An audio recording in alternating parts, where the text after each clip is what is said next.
만나서 반갑습니다. 광우 스님이라고 합니다. 여러분 혹시 절에서 이런 이야기 들어보신 적 있습니까? 오는 사람 막지 않고 가는 사람 잡지 않는다라는 말 다 들어보셨죠? 그 우리 불교의 인연법입니다. 인연법, 인연 발음을 잘해야 돼요.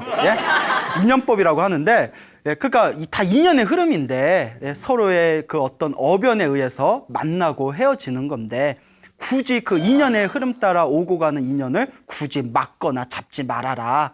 이제 그런 의미가 담겨져 있죠.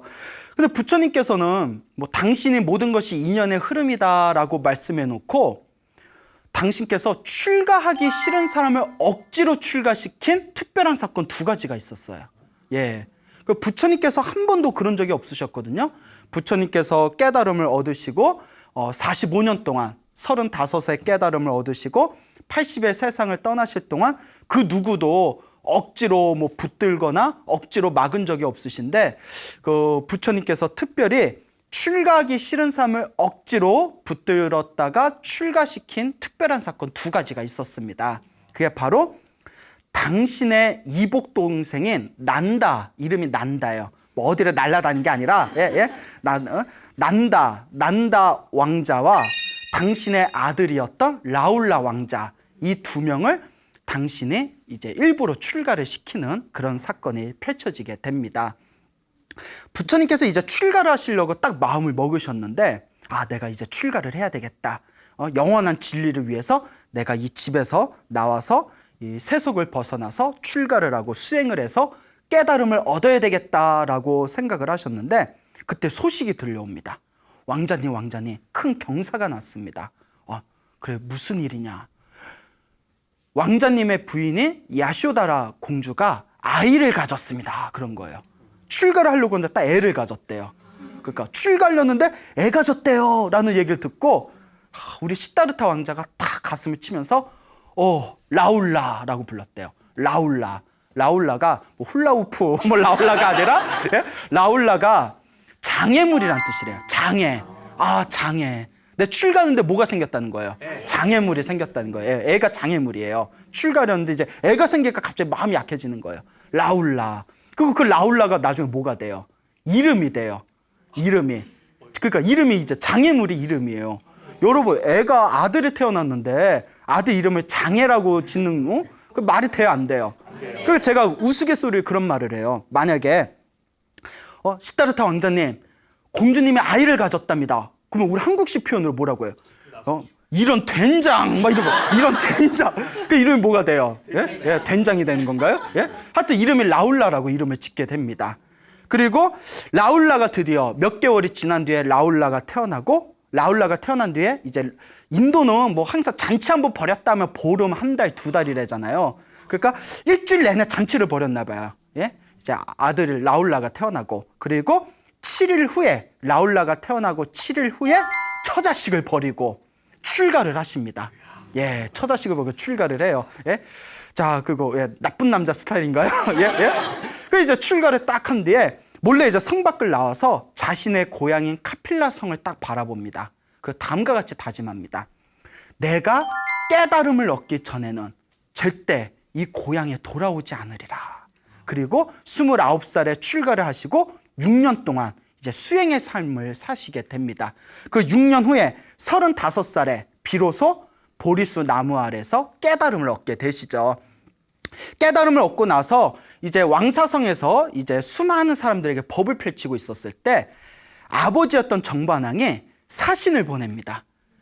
사신을 보내서 아버지인 정반왕의 고향 카필라성에서 식구들과 가족들이 애타게 기다리고 있으니 한번 들러주십시오라고 사신을 보냈는데 사신을 보낼 때마다 부처님의 법문을 듣더니 그 자리에서 출가를 해버리는 거예요. 그래서 제가 저번 시간에도 말씀을 드렸지만 부처님하고는 대화를 하지 말아라. 부처님하고 대화를 하면 그 자리에서 다들 머리 깎고 출가한다. 근데 부처님하고 대화를 하면 안 된다. 이렇게 다른 종교에서 비방할 정도였다고 합니다. 그러니까 사신을 보낼 때마다 출가를 하니까 9명의 사신을 보냅니다. 9명이 머리를 깎고 다 출가를 합니다. 그 마지막 10번째 사신으로 그 우리 부처님의 어렸을 때 친구인 깔루다이를 보냅니다. 깔루다이. 예. 그래서 깔루다이를 보냈는데 이 깔루다이도 10번째 사신이었어요. 부처님과 대화를 나누고는 그 자리에서 머리를 깎고 출가를 합니다. 하지만 왕가의 약속을 지키기 위해서 시간이 지난 뒤에 부처님이시여, 고향에서 애타게 부처님을 기다리고 있습니다. 그러니 고향에 한번 가시지요라고 이제 청을 합니다. 그 부처님께서 내가 이제 고향에 갈 시기가 왔나 보다 하고 집에서 나오시고 7년이 흐른 뒤에, 그러니까 6년 수행이 끝나고 1년이 지나고, 그래서 7년의 시간이 지난 뒤에 비로소 고향인 카필러 성으로 이제 발길을 돌리시게 됩니다. 이제 수많은 제자들과 이제 카필라 성에 이제 들어가게 돼요. 그러니까 이제 뭐 정반왕과 그리고 이제 수많은 가족과 친척들이 이제 부처님과 부처님의 제자들을 성대하게 맞아들이게 되죠. 부처님과 정반왕이 이렇게 대화를 하게 됩니다. 그 정반왕이 오 나의 아들이여 이러니까 부처님께서 나를 이제 아들이라고 부르지 마십시오. 뭐라고 부르십시오? 예, 붓다. 부처님이라고 부르십시오라고 이야기를 합니다. 우리 같으면 서운하겠어요? 안 서운하겠어요? 서운하지. 이게 중생이야. 예, 이게 중생이야. 예. 근데 이제 아버지인 정반왕이 전생에 복을 많이 지었나 봐요. 그러니까 딱 부처님의 말씀을 듣고는 이제 아들이라 부르지 않고 부처님이라 부르고 부처님의 신도로서 비록 자기 아들이지만 부처님을 공경하게 모시게 됩니다. 예. 자, 어쨌거나 이 정반왕이 부처님과의 대화를 통해서 나의 맏아들인 이 시다르타 왕자가 돌아오면 내가 왕위를 주려고 했지만 아무리 봐도 이제 시다르타 왕자는 이제 이 왕궁으로 들어올 생각이 없는 것 같다. 그러니 이제 시다르타 왕자 이복 동생이고 정반왕의 이제 또 다른 아들인 이제 난다. 그래서 난다니까 헷갈리니까 이제 난타라고 돼요. 난타. 예, 이 난타 왕자에게 내가 왕위를 물려줘야 되겠다라고 결심을 합니다. 그래서 부처님이 고향에 오시고 3일이 지난 뒤에 난타 왕자의 즉위식, 태자 즉위식 겸으로 해서 약혼녀와 결혼을 시킵니다. 네, 이 약혼녀가 엄청 예뻤대요. 엄청 예뻤대요. 이름이 자나빠다 깔란이라고 하는데 인도 발음이니까 자나빠다 깔란이라고 하는데, 예, 자나빠다 깔란이. 그런데 별명이 루빠난다라고 불렀대요. 루빠난다의 뜻이 아름다운 여인이라는 뜻이래요. 네? 그러니까 카필라성에서 가장 아름다웠대요. 야, 우리로 치면 뭐 엄청난 그런 미스 코리아 미인 정도 되겠죠. 굉장히 아름다운 여인네였는데 이 루빠난다고 이제 난타 왕자하고 결혼식 겸으로 해서 태자 즉위식을 올리기로 했습니다. 그러니까 당연히 아버지인 정반왕이 누구를 초대했을까요? 부처님을 초대합니다.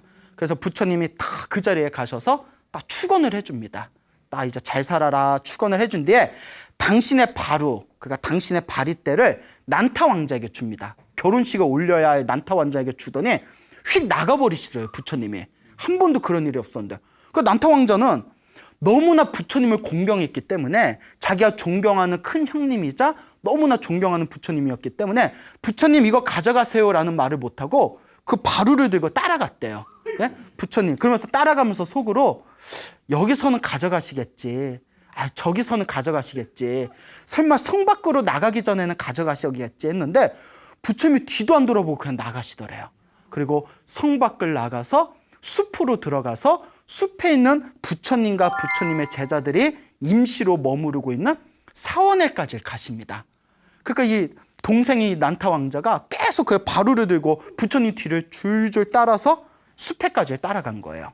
그런데 경전에 이런 이야기가 묘사되어 있습니다. 시녀가 황급하게 루빠난다, 화장을 하고 있는, 신부 화장을 하고 있는 루빠난다의 방에 급히 뛰어들어서 공주님 큰일 났습니다. 아니 왜 그러냐? 아니 결혼식을 올려야 할 난타 왕자님이 부처님을 따라서 숲으로 들어가 버리고 있습니다. 하니까 이렇게 묘사됩니다. 머리를 풀어헤쳐서 산발을 한 채 울부짖으면서 숲을 향해서 왕자님 이 화장이 마르기 전에 어서 빨리 오세요라고 소리를 질렀답니다. 그 난타 왕자가 뒤에서 자기가 사랑하는 약혼녀의 어서 오세요라는 소리를 들으니까 가슴이 찢어지듯이 아팠대요. 빨리 가야 되는데. 그러니까 남 결혼식에 뭐 하는 거야 이게. 우리 부처님도 남 결혼식에 파토 내려고 작정을 하신 거죠. 숲의 사원에 다 도착한 뒤에 부처님이 비로소 바루를 받으십니다. 그래서 이제 난타 왕자가 지금이라도 빨리 가야지 하고 있는데 부처님께서 난타 왕자를 부르시면서 다음과 같이 질문을 던지십니다. 난다요. 난다요. 머리를 깎고 출가하겠느냐라고 질문을 던집니다. 그때 난타 왕자는 너무 하기 싫었대요. 정말 미치듯이 출가하기 싫었는데 너무나 존경하는 부처님의 말씀이라서 자기도 모르게 예, 하겠습니다 이래버렸대요. 그 자리에서 머리를 깎입니다. 이게 출가하기 싫은 난타 왕자를 억지로 출가시킨 첫 번째 사건이 되겠습니다. 자, 난타 왕자가 이제 출가를 하고 나서 부처님이 고향에 오고 나서 3일째가 흘렀을 때, 예? 난타 왕자가 이제 출가를 하지 않습니까? 그가 이제 집안 분위기가 얼마나 뒤숭숭하겠어요. 근데 일주일이 됐을 때, 7일이 됐을 때 부처님을 이제 왕궁으로 모십니다. 부처님과 부처님의 제자들을 왕궁에서 공양을 올리겠습니다 하고 이제 스님들을 초빙을 했을 때 부처님께서 이제 왕궁의 식탁에 앉으셔서 제자들과 여법하게 공양을 드셨답니다. 근데 그때 이제 우리 부처님의 전 부인이었던, 예? 버려두고 왔던 처자식이었던 야쇼다라 공주가 이렇게 보고 있었대요. 예? 그런데 야쇼다라 공주가 그때도 부처님한테 인사를 안 올리고 있었대요. 왜냐하면 야쇼다라 공주가 엄청난 미인이었답니다. 우리가 그런 얘기 하죠. 꼭 생긴 가스는 한다고. 생긴 대로 논다. 뭐 생긴 가스는 한다. 뭐 그래서 우리가 꼴값은 하네 라는 표현을 썼을까. 그 얼굴 꼴값은 하네. 너무나 예뻐가지고 교만심이 강했대요. 그래서 야쇼다라 공주 항상 무슨 생각을 했냐면 나를 버리고 간 게 시다르타 왕자님인데 왔으면 자기가 먼저 아는 척을 해야지 내가 왜 먼저 가서 인사하냐. 이 정도로 교만심이 컸대요. 대단한 여자죠. 근데 어쨌거나 근데 부처님이 이제 쳐다도 안 보죠. 부처님이 이제 당신은 이제 스님이시고 머리를 깎은 스님이시고 부처님이 이제 완전한 깨달음을 얻으시고 이제 모든 중생을 제도하고자 서원을 세우신 분이니 그래서 이렇게 공양을 드시고 있는 모습을 몰래 야쇼다라가 지켜보면서 아들 라울라를 데려옵니다. 그때 라울라 나이가 한 8살쯤 됐겠죠. 부처님이 7년 만에 돌아오신 거니까 아들아 저분이 네가 그토록 보고 싶어 했던 아버지시다. 예? 그러니까 아버지냐고 8살짜리가 뭘 알아요. 아버지한테 가서 아버지 제가 앞으로 왕이 될 테니 저에게 유산을 주십시오라고 부탁해라. 그래서 아버지께 유산 좀 받아와라 라고 시킵니다. 예? 엄청난 실수를 했습니다. 야쇼다라가 부처님을 너무 만만하게 봤어. 그러니까 부처님이 공양을 마치시고 나가려는데 그 8살짜리 아들 라울라가 부처님의 품에 막 앵기면서 아버지 부처님한테 아버지 유산 주세요 이러는 거예요. 저한테 유산 주세요. 그럼 막 스님들이 막 말리려고 하니까 부처님께서 딱 제지하십니다. 아이니까 그냥 두거라 하면서 그냥 이렇게 숲으로 들어가 버리십니다. 그러니까 라울라가 계속 옆에서 쫄랑쫄랑 따라다니면서 유산 주세요 하면서 가다가 어디까지 왔어요? 숲에 있는 사원까지 옵니다. 그리고 부처님께서 다음과 같이 생각하십니다. 이 세상에 그 어떤 값진 보물을 줘도 언젠가는 흩어져 사라질 것이다. 언젠가 흩어져 사라질 보물을 줘봤자 무슨 이득이 있겠는가? 나는 이 아이에게 세상에서 가장 위대한 보물을 줄 것이다. 그것도 자기 자식이라고. 예? 그 위대한 보물은 영원히 사라지지 않는 것이다. 그것은 바로 성인들의 7가지 재산이라고 부른다라고 말씀하십니다. 그래서 라울라에게 성인들의 7가지 재산을 물려주기로, 유산으로 주기로 마음먹습니다. 그 성인들의 7가지 재산은 바로 다음과 같습니다. 첫 번째, 믿음. 두 번째, 계율. 세 번째, 악행, 악업을 두려워하는 마음. 네 번째, 악행, 악업을 부끄러워하는 마음. 그리고 다섯 번째, 법문을 듣는 거. 그 다음에 6번째가 보시하는 거, 베푸는 거. 그 다음에 마지막 7번째가 제일 중요하겠죠? 지혜. 그래서 믿음과 계율과 악행을, 그러니까 나쁜 짓을 두려워하는 마음과 나쁜 짓을 부끄러워하는 마음, 그 다음에 법문을 듣는 것, 법문과 베푸는 것과 마지막 지혜, 이 7가지 성인의 재산을 내가 물려주겠노라 하면서 당신이 가장 아끼는 제자 중에 한 명인 지혜제의 사리부를 부릅니다. 그리고 다음과 같이 말합니다.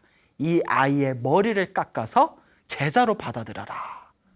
그리고 어떻게를 나오려는 유산 주세요 하고 왔다가 머리를 자르니까 달라는 건 안 주고 머리는 왜 잘라요 하다가 어떻게래 동자승이 된 거예요. 이 소식이 알려졌을 때 야쇼다라 공주 라울라의 어머니가 충격을 받고 그 자리에서 쓰러졌답니다. 예? 그러니까 완전 생과부지. 남편은 출가했지. 아들 하나 믿고 사는데 아들도 그냥 8살짜리 머리 깎여서 동자승 만들었지. 난리가 난 거예요. 정반왕, 아버지 정반왕이 부처님을 만나고 다음과 같이 얘기합니다. 정반왕이. 그러니까 이걸 한번 상상해요. 정말 자식과 손자를 잃었다고 생각하고 한번 상상해 보세요. 나의 큰아들인 부처님 시다르타 왕자, 당신이 출가했을 때 저는 너무나 큰 고통을 느꼈습니다.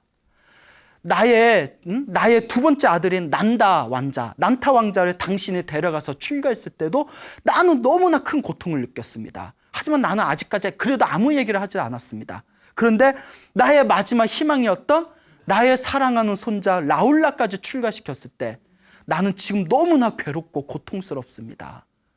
이쯤 되면 아들이 아니라 왼수야. 예? 부처님한테 죄송하지만. 예? 그러면서 부처님께 다음과 같이 부탁드립니다.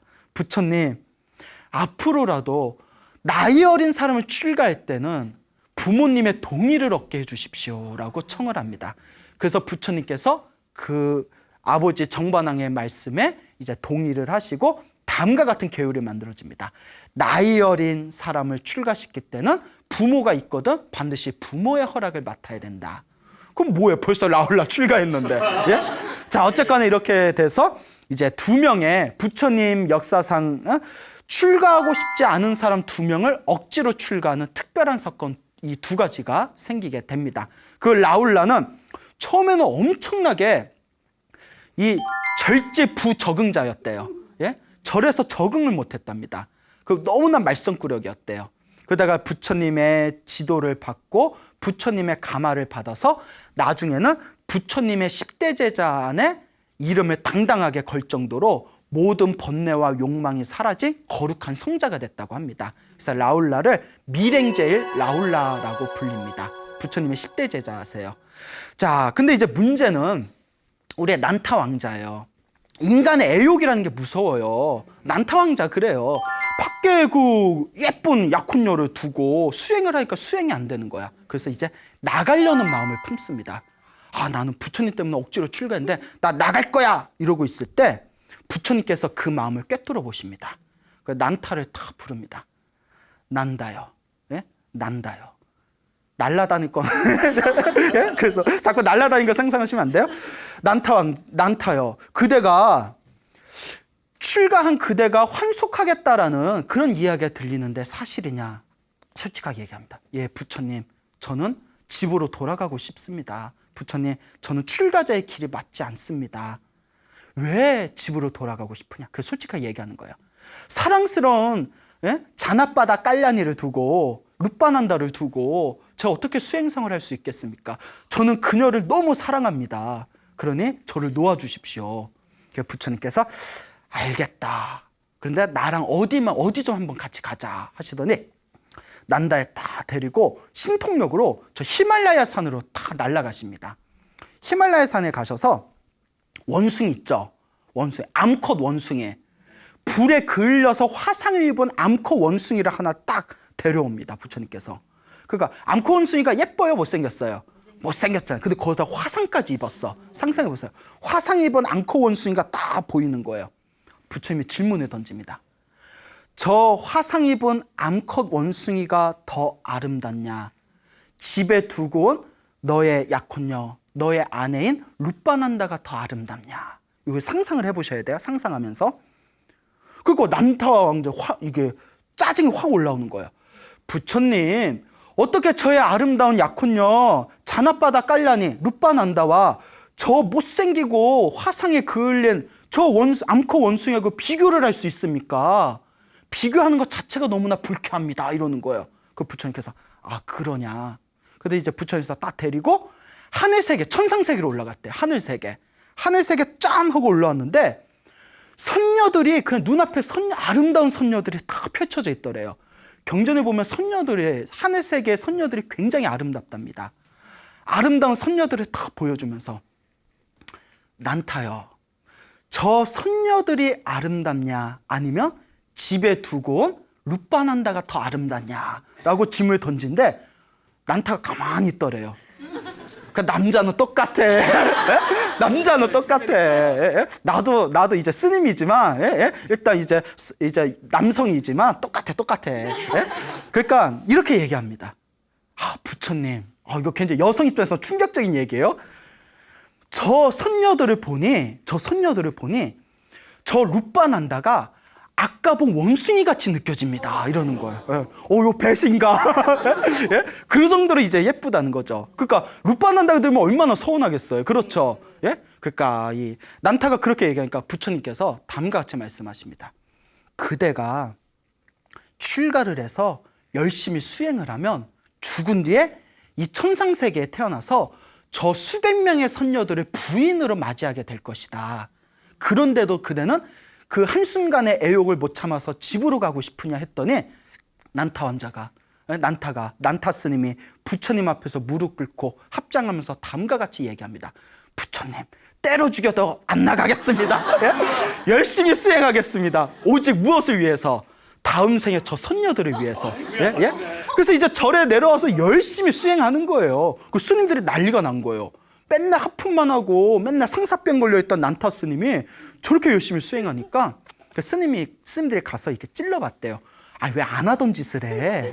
수행 안 하는데 난타 스님 요새 왜 이렇게 수행을 해? 했더니 이 난타 스님이 하는 얘기가 부처님하고 이런 일이 있었다고 솔직하게 얘기를 했대요. 그러니까 대순진해. 솔직하게 얘기했어. 혼자만 이렇게 흐뭇하게 간직해야지 솔직하게 얘기를 하니까 절집이 난리가 난 거예요. 스님들이 사방에서 손가락질을 하면서 비방하기를 난타 스님은 장사꾼이다라고 손가락질하고 욕을 했대요. 장사꾼이다. 예? 일용직 잡부다 하면서 막 욕을 했대요.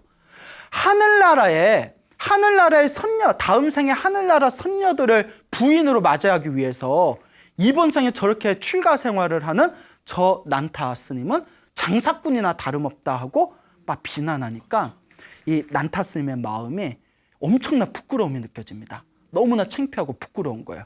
그래서 혼자 숲에서 떨어져 가지고 너무나 부끄러우니까 정말 순수한 마음으로 깨달음을 생각하면서 수행을 했답니다.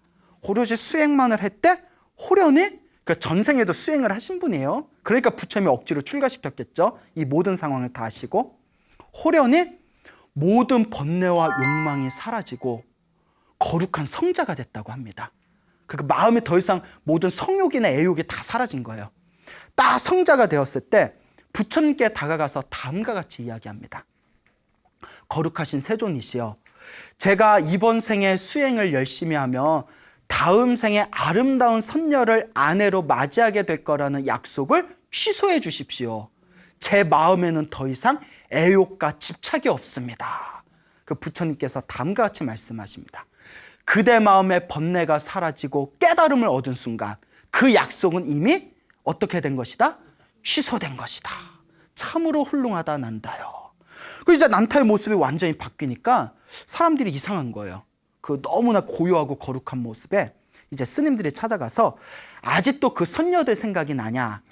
아직도 그 집으로 돌아가고 싶냐고 이렇게 찔러봤대요. 예? 자기들 공부나 하지 왜 이렇게 자꾸 찔러봐? 스님들이 막 찔러보니까 난타 스님이 이렇게 얘기합니다.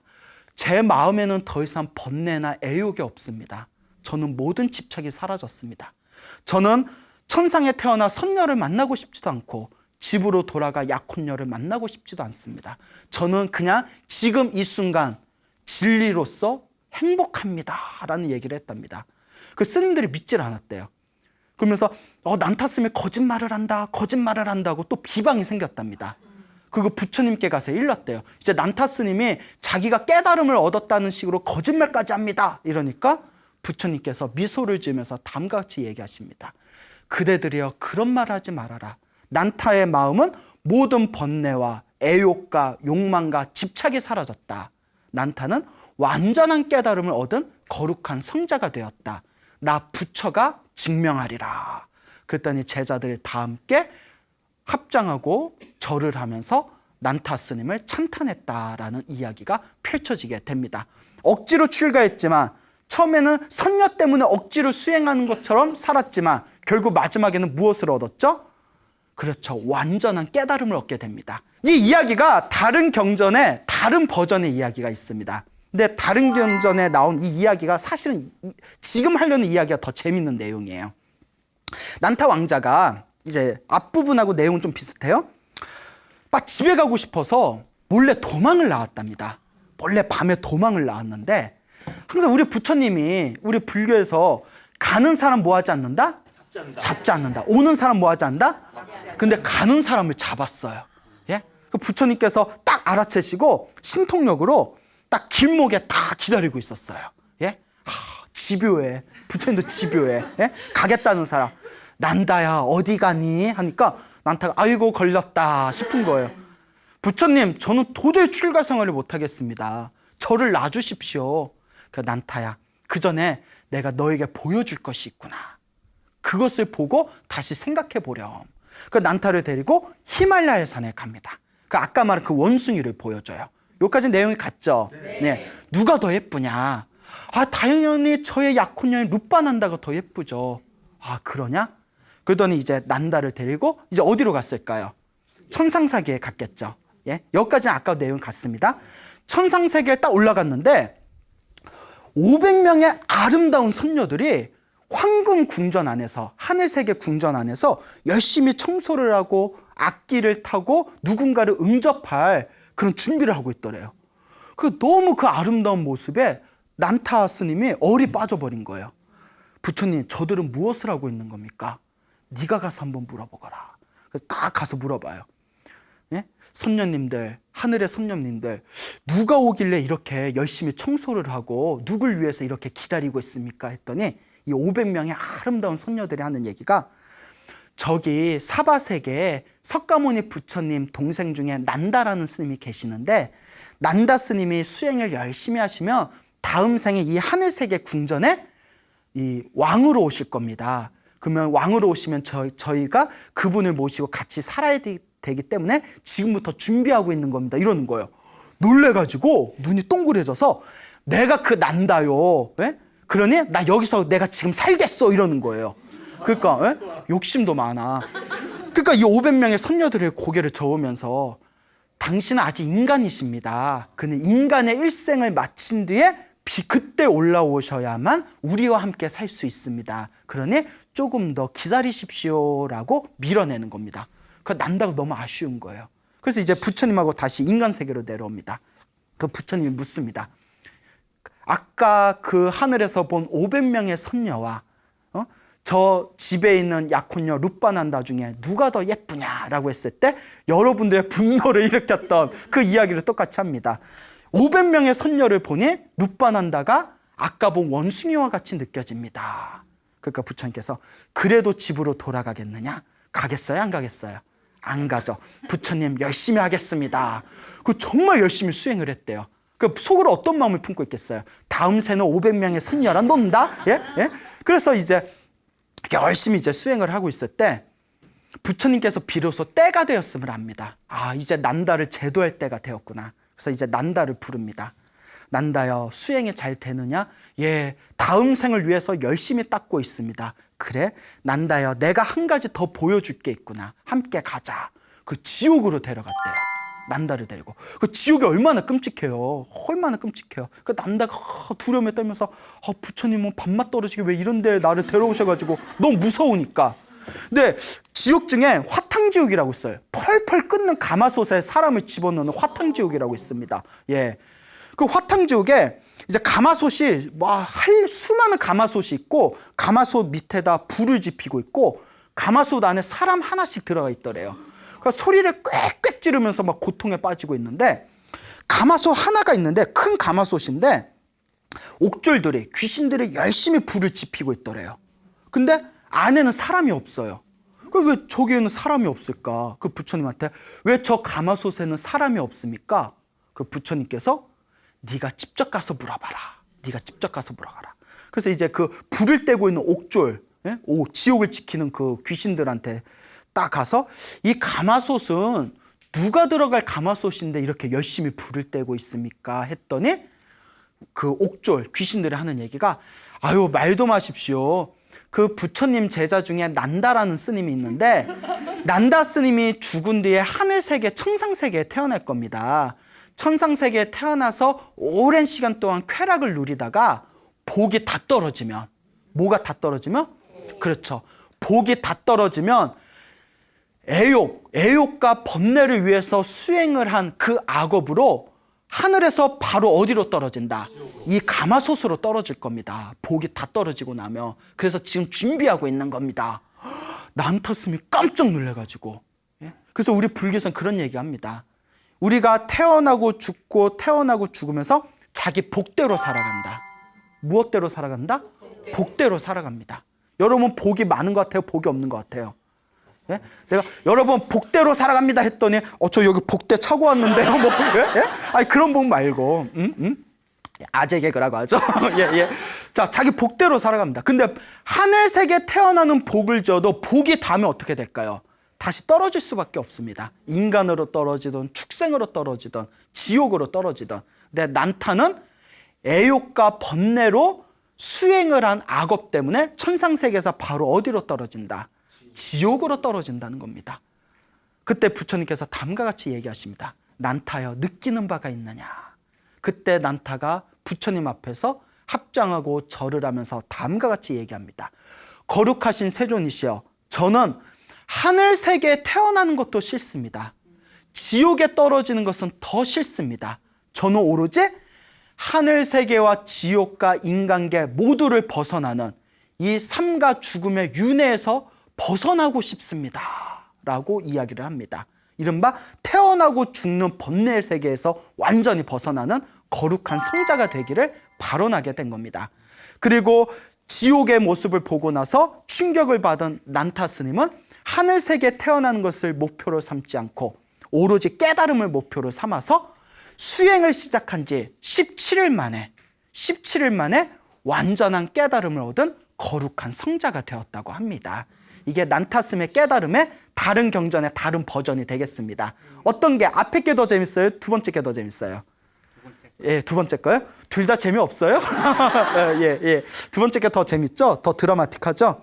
자, 이쯤 되면, 자, 아까도 말씀드렸지만, 라울라 얘기는 나중에 또, 라울라가 어떻게 깨달음을 얻었는지 그것도 굉장히 재미난 얘기인데, 그건 언젠가 또 할 시간이 있을 것 같고요. 우리가 이제 난타 스님이 깨달음을 얻은 이야기를 했지 않습니까? 근데 여러분, 혹시 난타 스님하고 원래 결혼하기로 했던 루빠난다는 어떻게 살게 될지 궁금하지 않으세요? 궁금하죠? 에이, 안 궁금한 것 같은데? 남의 여자 팔자 궁금하지 않아요? 이 루빠난다는 신랑이 사라져 버렸기 때문에 어쨌든 혼자 식을 올렸답니다. 혼자 식을 올리고 과부가 돼버렸어요. 예? 과부가 된 상태에서. 근데 이 루빠난다가 굉장히 아름다운 여인이었는데 남편도 없이 혼자 살다가 남편도 출가했는데 어머니까지 출가를 해요. 그리고 주변에 자기들의 모든 친척과 가족들이 다 부처님 제자로 출가를 하게 됩니다. 예? 그러니까 혼자 이런 생각이 들어요. 아유, 결혼하기로 한 남편도 출가하고 엄마도 출가하고 나를 함께 친했던 사람들까지 다 출가했는데 나 혼자 여기 있어봤자 뭐하냐 하고 자기도 출가를 결심합니다. 그 부처님 밑에서 비구니가 돼요. 근데 경전에서 이렇게 얘기합니다. 루빠난다의 출가는 진리와 전혀 상관이 없었답니다. 오로지 가족에 대한 그리움으로 출가한 거래요. 가족에 대한 그리움 때문에, 외로움 때문에 출가했기 때문에 비구니가 되어도 수행을 했다 안 했다? 네, 수행을 하지 않았다고 합니다. 수행도 하지 않았고 그리고 부처님 법문까지 듣지도 않았대요. 부처님 법문도 안 들었대요. 그런데 부처님이 무슨 법문을 했는지는 그냥 다른 스님들을 통해서 가끔 들었대요. 비구니들끼리 와서 어쩜 우리 부처님은 저렇게 법문이 좋을까? 오늘 무슨 법문 하셨는데? 물어보면 부처님이 항상 말씀하시길 이 몸뚱이는 더덥고 무상하고 요 몸뚱이는 괴롭고 사람들은 이 몸뚱이를 자기 몸이라고 착각하지만 이 몸은 내 것이라고 할 만한 것이 없다. 그러니 이 몸뚱이에 집착해서 벗어나라. 이런 법문을 자꾸 하셔. 이랬더니 루빠난다가 코웃음에 흥 했대요. 코웃음을 치면서 나같이 예쁜 여자를 못 봐서 그래. 이런 얘기를 했대요. 그래서 룻바난다는 경전에 나온 내용을 보면 엄청난 병이 있었어요. 자뻑. 자뻑증이 있었어요. 예? 아유, 부처님이 나를 못 봤으니까 그런 말씀 하시지. 이건 진짜 공주라서 공주병이 아니라 정말 뼛속까지 공주병이에요. 부처님이 내 미모를 보면 반하셔가지고 몸뚱이는 덧없다, 몸뚱이는 집착할 게 못 된다, 이런 말 못 하실걸? 이런 얘기까지 했대요. 비구니가. 예? 그러니까 참 정말 답 없는 여자예요. 응? 답이 없어. 응? 그래서 이제 다 이렇게 있을 때, 근데 이제 다른 비구니들이 부처님의 법문을 듣고 오면 부처님 법문이 너무 좋아, 너무 좋아, 이런 얘기를 들으니까 호기심이 좀 나는 거예요.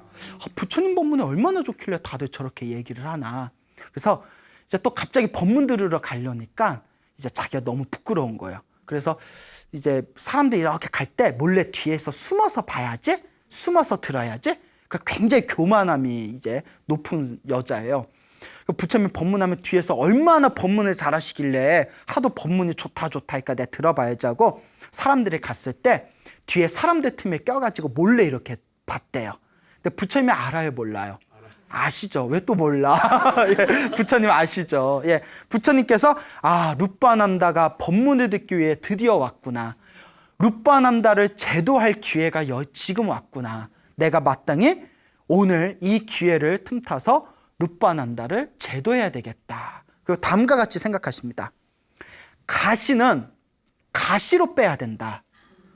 무슨 말인지 알죠? 가시가 날카롭잖아요. 날카로운 가시를 빼려면 우리가 바늘이나 더 날카로운 걸 써야 되잖아요. 그래서 가시에 비유하신 거예요. 날카로운 가시를 빼려면 그것보다 더 날카로운 가시로 빼내야 된다. 가시를 빼내려면 가시를 써야 된다. 가시를 사용해야 된다. 룻바난다는 자기가 아름답다라는 교만함에 빠졌기 때문에 가시로서 가시를 제거하듯이 룻바난다보다 더 아름다운 여인을 만들어서 룻바난다의 교만심을 꺾어줘야 된다라고 생각을 하십니다. 그리고 부처님께서 신통수를 쓰셔서요, 오로지 룻바난다 눈에만 보이는 나이가 어린 예쁜 여자를 만들어냅니다. 오로지 누구 눈에만 보이는? 룻바난다 눈에만 보여. 예? 예? 내 눈에만 보여요. 예? 자, 내 눈에만 보이는 그 아주 아름다운 나이 어린 여자를 환상적인 여인을 딱 만들어내요. 그 부처님 옆에서 부채질을 하게 만듭니다. 그러니까 룻바난다 눈에만 보이잖아요. 룻바난다가 충격을 받은 거예요. 세상에 저렇게 아름다운 여자가 있었다니. 룻바난다는 세상에서 자기가 제일 아름답다고 생각했는데 그것보다 더 아름다운 거야. 너무나 그 아름다운 모습에 충격을 받습니다. 어쩜 저렇게 아름다울까? 어쩜 저렇게 아름다울까? 그리고 살짝 사람이 충격을 받으면 교만심이 좀 꺾이잖아요. 내가 예쁘다 했는데 아이고 저 여자에 비하면 나도 별 볼 일이 없구나. 얼마나 예쁜 거야? 예? 나중에 한번 보고 싶다 나도. 얼마나 예쁘게 경전 보면서 얼마나 예쁘길래? 예? 너무 엄청나게 예쁜 거예요. 예? 그러니까 이 룻바난다가 이제 마음에 이렇게 다 이렇게 교만심이 사라지면서 그 여자를 하염없이 보고 있는데 부처님 법문은 듣지 않고 여자만 보고 있는 거예요. 뭐 같은 여자인데 어떻게 저렇게 예쁠까? 혹시 코 한 거 아니야? 막 이러면서 코 한 거 같은데 어디서 했나? 그러면서 이렇게 보고 있는데 부처님이 드디어 이제 신통수를 쓰셔서 그 옆에서 부채질을 하는 아름다운 환상의 여인이 점점 나이가 들게 만듭니다. 나이가. 그러니까 보고 있는 룻바난다가 왜 저렇게 나이가 들지? 하다가 점점 나이가 드는 거고 중년이 되고 머리가 하얘지고 주름살이 생기는 모습을 바로 옆에서 생생하게 보는 거예요. 그러면서 저렇게 예쁜 여자도 저렇게 늙어가고 있구나. 나보다도 저렇게 예쁜 여자도 저렇게 늙어가면서 흉해지고 있는데 하물며 나의 아름다움도 어떻게 될 것인가? 시간이 가면서 시들겠구나 하면서 마음에 자기 아름다움에 대한 집착이 점점 옅어져 갑니다. 그래서 그 아름다운 모습을 보면서 아름다운 모습이 점점 시들어가고 나이 드는 모습을 보면서 자신의 아름다움과 몸뚱아리에 대한 집착도 점점 사라집니다. 그리고 바로 점점 늙어가더니 완전히 쓰러져서 시체가 돼서 썩어서 문드러져서 뼈가 돼서 재가 되는 모습까지 부처님이 신통력으로 보여줍니다. 그러니까 바로 눈앞에서 아름다운 여인네가 늙고 병들고 쓰러져서 죽어서 시체가 돼서 뼈가 남고 재가 돼서 사라지는 걸 똑똑하게 보게 됩니다. 그때 다음과 같이 생각합니다. 저 아름다운 여인도 점점 나이가 들어 늙고 병들고 죽는구나. 또한 나 역시 결국에는 어떻게 되겠구나? 늙고 병들고 죽겠구나. 이 몸뚱아리는 참으로 더덥고 참으로 괴로움이 가득하고 아무리 찾아봐도 내 것이라고 할 만한 것이 없구나. 내가 무엇에 집착하랴 하면서 마음의 집착이 완전히 사라져갑니다. 부처님이 그 마음을 꿰뚫어 보시고 드디어 때가 왔구나. 룻바난다여 드디어 때가 왔구나 생각하시고 룻바난다를 향해서 다음과 같은 개송을 읽습니다. 부처님께서 다음과 같은 개송을 노래하십니다. 고기와 피로 덮여 있고 뼈로 엮여진 이 몸속에 교만과 비방, 늙음과 죽음이 함께 머무르고 있도다 라는 이 몸의 무상함에 대한, 이 몸의 어리석음에 대한 개송을 노래하는 순간 룻바난다가 그 자리에서 모든 번뇌가 사라지고 욕망이 사라지고 깨달음을 얻은 거룩한 성자가 되었다고 합니다. 예, 이게 바로 룻바난다의 깨달음의 이야기가 되겠습니다. 오늘 여러분들에게 이제 세 가지 이야기를 드렸습니다. 이제 우리 라울라가 출가하게 된 이야기, 그리고 난타 왕자가 출가하고 결국에는 깨달음을 얻은 이야기, 그리고 우리 난타 왕자의 약혼녀였던 룻바난다가 자기 아름다움의 교만함을 완전히 놓아버리고 완전한 깨달음을 얻고 거룩한 성자가 된 이 세 가지의 이야기를 들려드렸습니다. 여러분, 이 세상에는 즐기고 집착할 게 굉장히 많습니다. 솔직히 가끔 어떤 분은 저에게 이런 이야기도 합니다. 세상에 놀고 먹을 게 얼마나 많은데 예? 절에 오셔서 심심하지 않으세요? 예? 심심하지 않으세요? 솔직하게 그렇게 얘기합니다. 근데 저는 그분에게 솔직하게 이렇게 얘기합니다. 다시 나에게 삶이 주어진다 해도 나는 스님이 될 것 같다. 왜냐? 부처님의 가르침 속에서 이 몸뚱아리의 허망함을 알고 내게 주어진 모든 쾌락의 허무함을 알고 그리고 진정한 내 내면을 닦을 때 이 세상의 무엇과도 바꿀 수 없는 최고의 행복감을 얻게 되는 것 같다라고 솔직하게 이야기를 합니다. 그와 같습니다, 여러분. 여러분들이 다 출가하실 수는 없습니다. 하지만 여러분들이 살아가면서 여러분들의 인생에 펼쳐진 수많은 즐거움을 조금만 절제하시고 여러분들의 내면을 닦아나가는데 조금만 더 노력하신다면 여러분들 삶에 아름다운 행복이 주어지게 될 것이라고 말씀드리고 싶습니다. 여러분, 행복해지고 싶습니까? 네. 행복한 삶을 창조하고 싶습니까? 네. 복을 지으십시오. 선업을 지으십시오. 공덕을 쌓으십시오. 복과 선업과 공덕의 힘이 여러분들을 진정한 행복의 길로 이끌어 줄 것입니다. 오늘 여기서 마치겠습니다. 소중한 나, 무한 행복!